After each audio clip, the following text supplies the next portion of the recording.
Hello friends, welcome back to Story Time.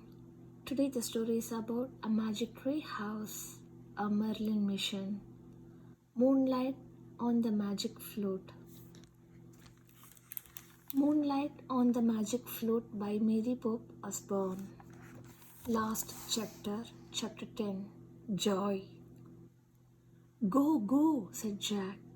Jack and Annie ran through the great Rosa room, through the next three rooms, and into the room of the back terrace. Then they turned and hurried to the huge party room, where the torches and candles had nearly burnt out. They ran to the door that led out to the front entrance. We have to leave. Good night, Annie said to the guard. Thanks for everything. The guard opened the door and they ran outside. Keep going, said Jack. They hurried down the sweeping, curved stairway that led to the giant square.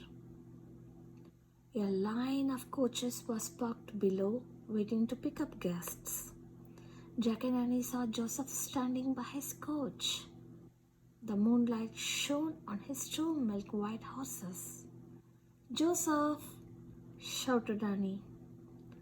Jack and Annie ran over to the coachman. Ah, my young friends, he said. How was your evening? Great, said Annie.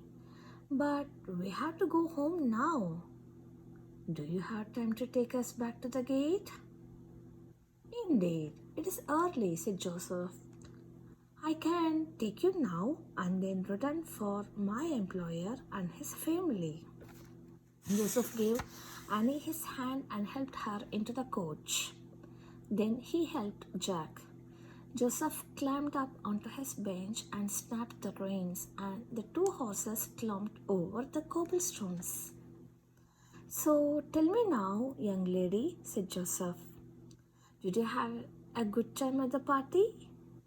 What did you see and what did you do? I had a great time, said Annie. I was received by Her Imperial Majesty. I saw a room lit with 1,000 candles. I made good friends, met some zoo animals, heard a great concert, and saw a silly clown. Excellent, said Joseph. And you, young man? I did all those things too, said Jack. But the clown was the best part. He knew how to make great use of his wits and his talents. Annie laughed. Joseph drove the coach through the palace gate and stopped on the cobblestone street.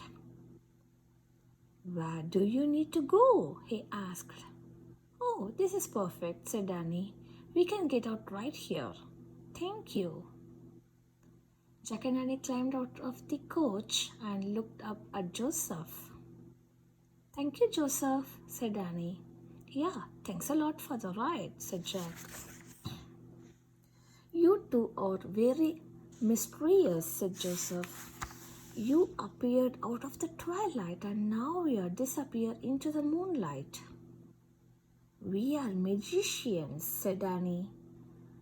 It would seem so, said Joseph, smiling. He tipped his hat. Well, I had better return now.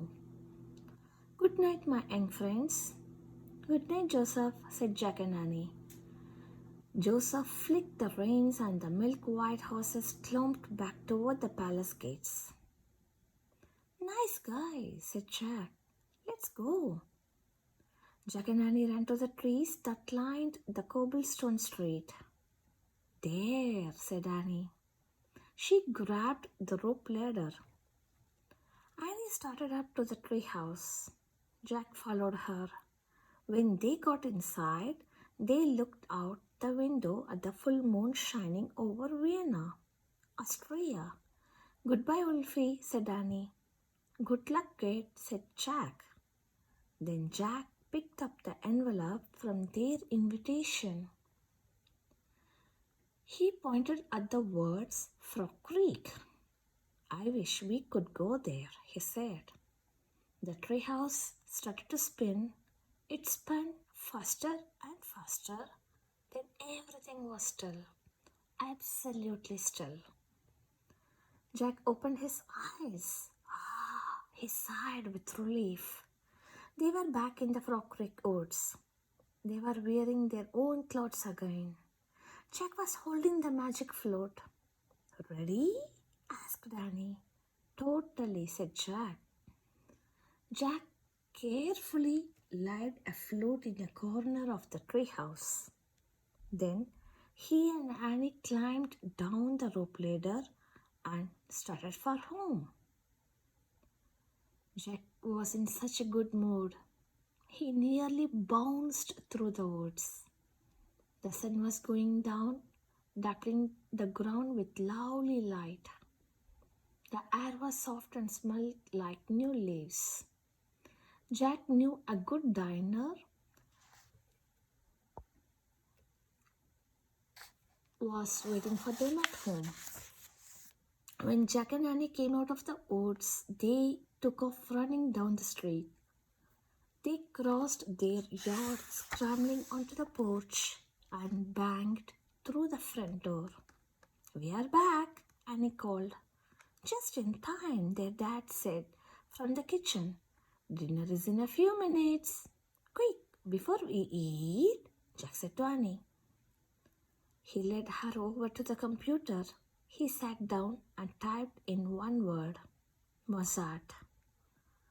There were 48,407 entries. Wow, said Jack. He clicked the first one. He read aloud. Wolfgang Amadeus Mozart was the most famous child musician in history. He performed all over Europe for many years. As Mozart grew up, he composed more than 600 pieces of music. For over 200 years, his music has brought joy to the world. Yes, said Annie. As Jack scrolled down, 3 words leapt out at him. He gasped. Listen to this, he said, and then he read to Annie. Mozart's last great opera was called The Magic Flute. Annie smiled at Jack. Wolfie kept his promise, she said. He never forgot us. The Magic Flute. Thanks for watching the video. The end. Thanks again. Bye.